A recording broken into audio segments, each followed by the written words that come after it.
just music, just No, just getting into that. yeah. Hello everyone. Matt to my left. How are you? Good afternoon, Dan. How are you? I'm very well. You? Well, you cloud nine, isn't it? At the Ah, moment, everything's going indeed. great. Walking on sunshine, the sun's come out. Everything, it's all happening. Oh, Tomorrow, massive day. yeah. It's been absolutely lovely since Tuesday. I mean, the Mm. atmosphere, results. It's been spot on since Tuesday. Yeah, I mean, I think we're all a little bit anxious about what was going to happen, but it was fantastic. I thought it's fire with fire and head to head and all the cliches. We shut Mitrovic up and we scored a goal. We put in a lot of hard work and we got a deserved win, really, didn't we? And that was the main thing, the 3 points. It's like now it's pretty much in our hands. Oh, all day long. I mean, it's becoming like a really far to week. The last week of the Mm, season. I mean, who would have said that sort of the season that last three mm. games we still have the chance of going up with playing Bournemouth as well. And I mean, it Tuesday result couldn't have came any better time for it. I mean, beating lead leaguers who gone up and I don't know if Basically champions. Yeah. yeah, Mm. I don't know if Mitch Fitz got out Steve Cook's back pocket yet. No, it was a good call. I mean, Figs was unlucky to be benched, but Cook's incredibly good player and he did a fantastic job and arguably man of the match along with Brice Samba. Yeah, I saw Colback yesterday, and I said to him, I laughed in his face when I think it was just after Cooper came. Actually, it might have even been before, and he said, "Oh, we've still got a chance of playoffs." And I said, "I know you're living in. There's no way. It's just mathematically not possible at this point." How wrong was I? The only thing is, we'll go up automatically. Then hopefully, I'll be proven correct in the end because we won't be in the playoffs. But Yeah. yeah, so there you go. But anyway, yeah, it's been a fantastic season, and we've just got to finish it like we've played it ever since Houghton left. And if we carry it, which I can't see it changing, I can't see Cooper letting it slip. He hasn't all season. He's kept the same sort of positive attitude. I'm sure they're going to do it through to the final whistle, and if they do, win, lose or draw, we'll have done our best. We can't ask any more, can we? No, we've been superb this past season, and obviously, especially with like the injuries. I mean, there've been quite a lot of like worry with the injuries and all that after the full year. I mean, but like Cooper says, it's next man standard. Like, but we've always been saying it throughout this season that every player that came in, they turned up and done the job that needed. I mean, mental fit dropping out with 4 and just been awesome. Yeah, no, exactly. Everyone that's come in, it's hardly made any difference, has it? I mean, it looks like Grabs is out, and we might never see him play again. Hopefully, we will. Hopefully, one way or another, he's staying for one more season. And there's talk of a bunch of other injuries, isn't there, today? Personally, I'm inclined to think they're a little bit exaggerated, but we'll see. I think they'll all be wanting to play. It will be like, old Archie Gemmell and Martin O'Neill, the European Cup final, will be all begging to get out there on the pitch and do their thing. So, they can't play if they're not fit, but I think they're all mainly niggles, hopefully, and they're all going to be out there. We're not going to have as many concerns as we think. Yeah, I mean, definitely. I do agree with that, to be fair. I mean, I forgot what I was saying now. I mean, Swansea. Well, you see, Sorry. yeah, they seem to exaggerate the injuries at the moment, don't they? Which is something Yeah. which they've been prone to. So, it's always a good option, I think, to sort of, not over promise as far as the return dates goes. And then every time they come back, it's a bonus rather than a disappointment when it drags on. So it's the right way to handle it. And like you say, whoever's come in has done fantastically all season. So you want to pick your best team. You always do. Of course you do. But nothing to fear. I'm sure they're all desperate to play. They're all motivated. And Cooper gets them right, doesn't he? Gets them ready and they all know what they need to do when they step in. I mean, I was shocked to see old Richie Larea come off the bench for the last sort of 10 minutes or whatever it was. we've kept saying over the weeks, when are they going to give him a chance? It'd be handy if he could get a few minutes and all this kind of stuff, just for the mental side of it, apart from his, the actual sort of speed of the game. And he puts him on against the champions when it's desperate. You've got to hold on for sort of 10 minutes and switched Ed Spence to the wrong wing and all that kind of stuff. And it was fine. And he nearly created a goal, didn't he? So it was a good contribution. I was going to say that because, I bet if I was listening to you, because that's twice what's in the last few weeks. But yeah, it just how he came on. It's like I was nervous anyway tonight. That last 30 minutes or so. But he came on and he was like Forrest Gump down that wing, like how fast he was. They were like, it just didn't. It looked like we've been playing all season, like the pace on him and how he nearly set up the goal. It was like, oh, it's been all season, since January, because it's like it just had that full of life, like we've been, yeah.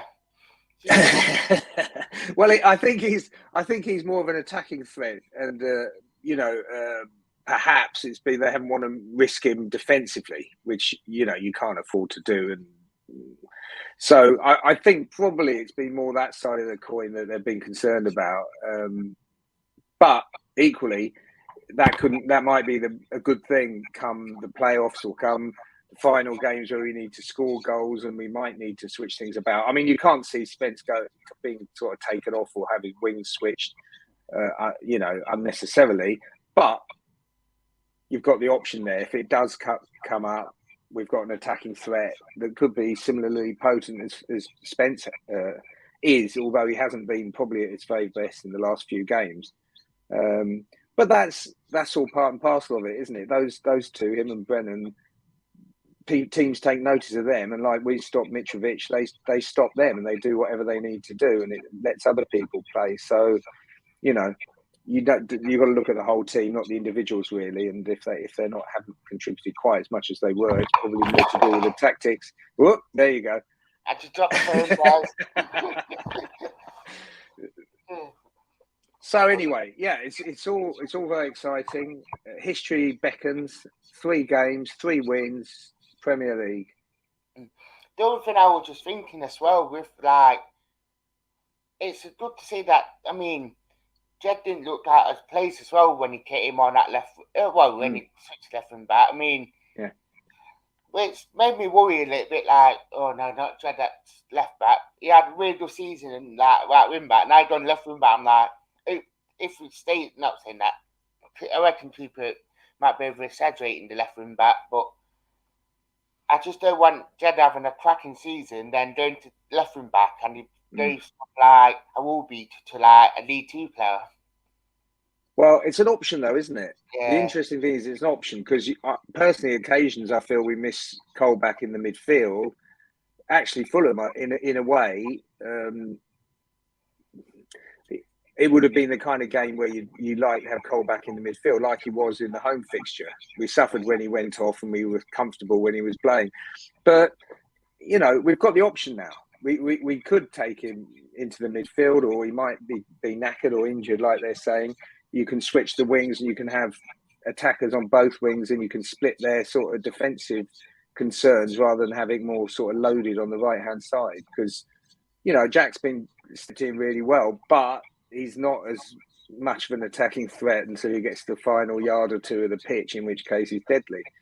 But other than that, he's not the same as Spence, really, and I don't think he'd claim to be. I was just thinking then, I see where you're coming from, because especially on Tuesday, no disrespect to Garner or Yates here, because them two been an absolute gem since January. But you could tell that we did miss a Jack Colback in there Tuesday against Fulham. Them, the few that were in there for them played. You could tell that bit of quality, and Jack Colback would have stopped them. They've got that 30, 40 million quid player in midfield. Yeah. It's not going to be an easy day at the office when you're up against someone like that. They did a good job on him on the whole, and I think as a team we look very difficult to score against. You've got a 40-odd goal a season striker. You've got the champions at home trying to score a goal against you, and they really struggled. We were the ones that were going to score, if anything. Really, they were living on scraps. There weren't many clear-cut chances, and the few they had, or the few that they pulled out of the hat, Samba was imperious, and especially from crosses as well. So, you know, I thought he had an outstanding game. He's the new look, improved, behaving. Brice Samba is formidable behind that back line. And, yeah, what's not to like, really? We're hard to score against and we're hard to defend against. Yeah. We scared them half to death, didn't we, really? Oh, we've been... It was, to be fair. I could see us scoring a second goal. It felt like it was one of those games, and the Reyes crossed to Brennan, and you know, it just caught the guy's heel. If it hadn't caught his heel, you know, fair play, could have got it. Or if it caught it a little bit differently, it could have gone straight in the corner. You know, that was in the script as far as I could see. But it was anxious. But in another way, I was quite relaxed about it. You felt like you could play 3 or 4 games, and they weren't going to suddenly start scoring goals. You know, they posed very little threat. So. Again, a Cooper masterclass and a bonus point for a second assist. I think for Speedy chucked the ball in as well. Maybe not quite technically, but he deserves something there. And that was also really encouraging how we took the game by the throat again. I think because we did. We took, we played our game like he's always talking about, and it pays dividends. Yeah, but that's what football is, isn't it? You want to be the best at it. And then once you establish you're the best at it, you try and play it your way, which you're good at, for as much of the 90 minutes as you can. And the times you lose, it's like, oh dear, they scored a goal and we just didn't have enough time to beat them. But you strive to be better and you strive to impose yourself on them. And sometimes you can't, but if you can, you should win. And that's what he tries to do. And it's brilliant. And they all work hard and they're all playing above themselves. And a lot of them probably playing football like they barely believe they're capable of. And, guess what happens? You get near the top of the league and you start knocking on the door. Yeah, I do agree with that. It is true. It is. I mean, going on to that with injuries, I know the under-23's playing tonight as well. Obviously that will be interesting to say the least. Because I know you go down to watch the 23s and the 18s. Yeah. I mean, I was saying. Thinking about it this morning, like I wonder what will happen with the 18s tonight. We know with the injuries that did not injuries. Have we faced that? Unless people are saturating it or not, we don't know. There's that flip side, but I mean, it will be interesting to see that tonight with Dale Taylor, with Larson, with Swan. You'll probably be looking at 2 of them that might be in the match in the squad for tomorrow. I know Taylor. I'd read something that Taylor was with the squad on Tuesday. Yeah, he travelled, didn't he? So I think Cooper likes to do that anyway. And you've seen repeatedly through the season, the Fauners, the backs of this world, the Taylor, like you say, they do sort of miss out strangely. They go missing. I mean, obviously the lower levels, they're really strong teams and there's a lot of depth and it suits them often to give other people game time and let some of the more senior players from the 23s travel with the first team or for emergencies and so forth. So it's all good, really, isn't it? I mean, the 23s are strong. We know the 18s are strong. Thousands of people are going to Manchester to support them very soon in the final against United. And the 23s have had a fantastic season. I mean, the beginning of the season, they rejuvenated Joe Lolly at the beginning of the season, and a lot of players have come through, gone out on loan. It's all very encouraging.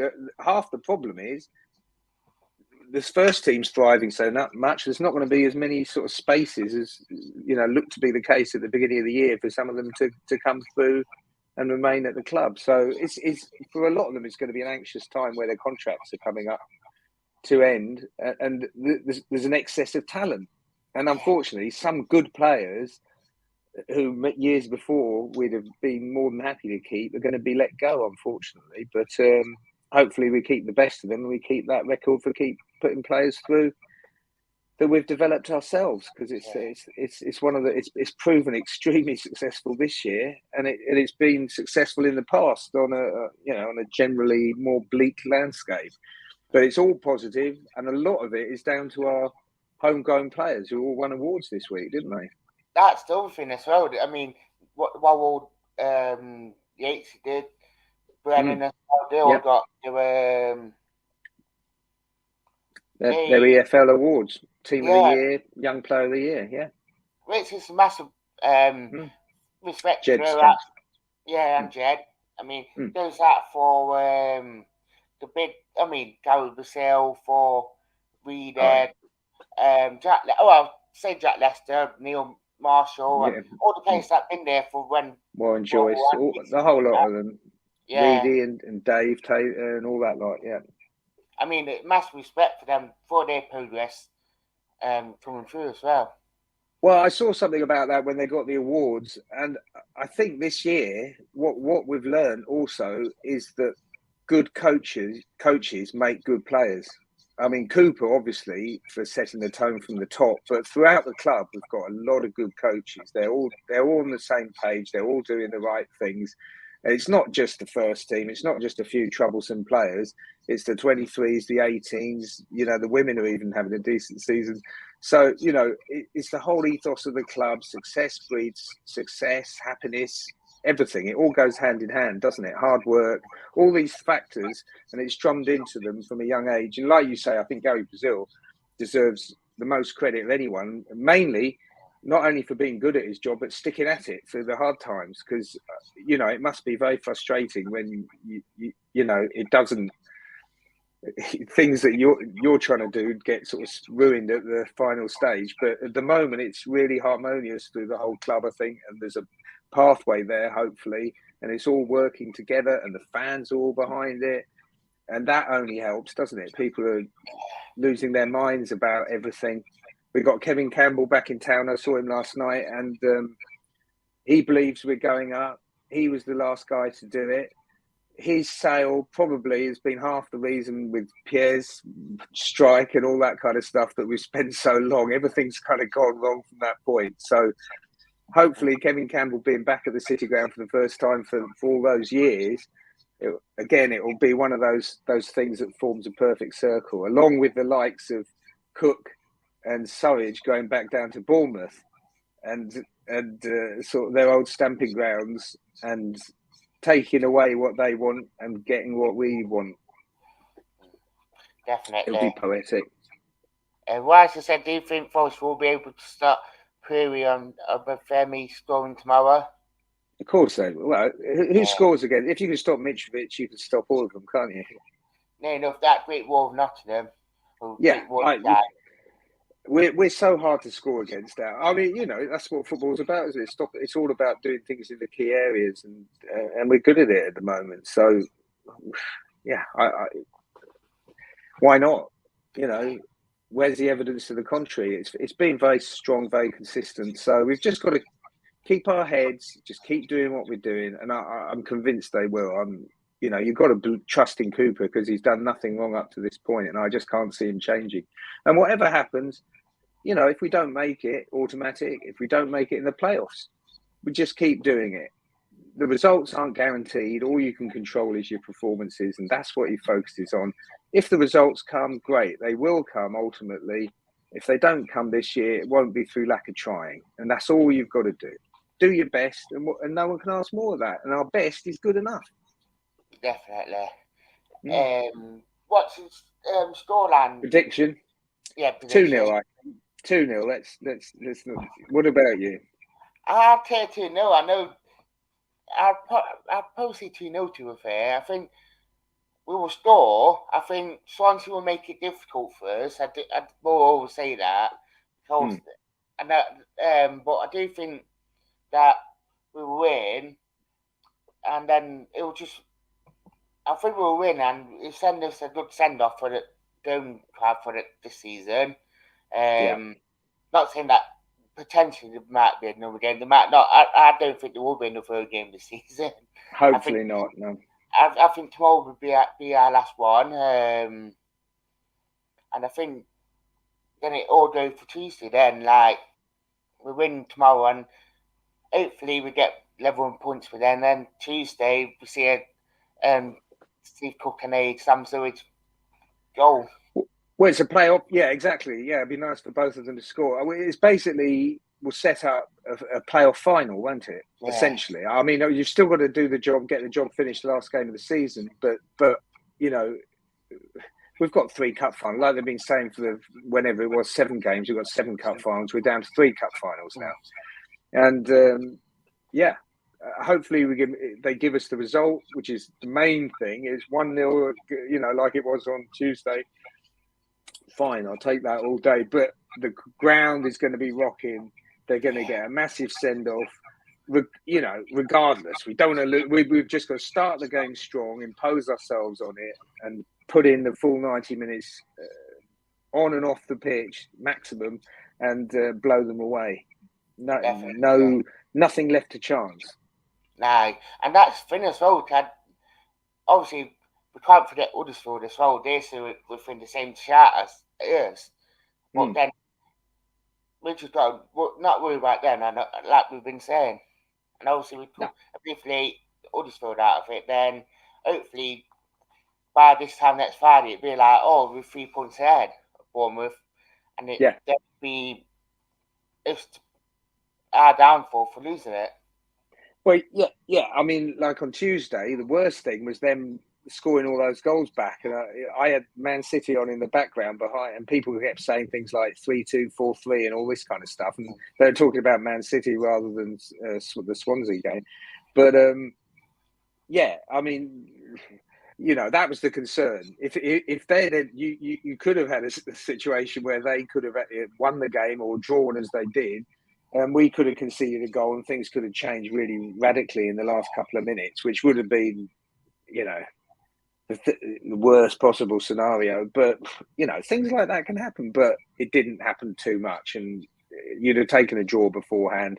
And again, this Saturday, we've got to match their score. If we draw and they draw, well, okay, fair enough. But we just got to win, make it difficult for them. They've got a tough game. They could easily lose, and they could win. But if they win, no problem. If we win, we've matched them. We go to their ground and we beat them. We win that game.